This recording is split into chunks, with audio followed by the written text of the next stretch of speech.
ಸೋಮಣ್ಣನವರು ಒಳ್ಳೆ ಅಭ್ಯರ್ಥಿಯಾಗಿದ್ದಾರೆ.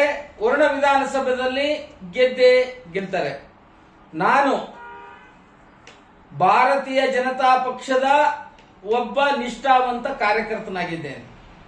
ನನ್ನ ಮೊದಲನೇ ಓಟು ಬಿಜೆಪಿಗೆ, ನಾನು ಬದುಕಿರೋವರೆಗೂ ನನ್ನ ಕೊನೆ ಓಟು ಬಿಜೆಪಿಗೆ.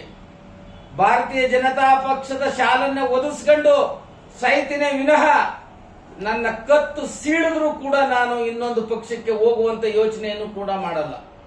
ನನ್ನನ್ನ ಈ ಗಳಿಗೆವರೆಗೆ ಸಾಕಿ ಸಲಿಸಿದ ಯಡಿಯೂರಪ್ಪನವರ ಸಾಕ್ಷಿಯಾಗಿ ಹೇಳ್ತಾ ಇದ್ದೀನಿ. ಅವರೇ ನನಗೆ ಆರಾಧ್ಯ ದೇವ, ನನ್ನ ಮನೆ ದೇವರಿದ್ದಂಗೆ ಯಡಿಯೂರಪ್ಪನವರು. ಇವತ್ತು ಅವ್ರ ಫೋಟೋ ಇಟ್ಕೊಂಡು ನಾನು ಹೇಳ್ತಾ ಇದ್ದೀನಿ, ನನ್ನ ತಂದೆ ತಾಯಿಗಿಂತ ಹೆಚ್ಚು ಗೌರವವನ್ನು ಯಡಿಯೂರಪ್ಪನವರು ಕೊಡ್ತೀನಿ. 30 ವರ್ಷದಿಂದ ನನ್ನ ಸಾಕಿದ್ದಾರೆ. ಬಿಜೆಪಿಯಿಂದ ನನಗೆ ಯಾವುದೇ ರೀತಿಯ ಅನ್ಯಾಯ ಮೋಸ ಆಗಿಲ್ಲ. ಹಾಗಾಗಿ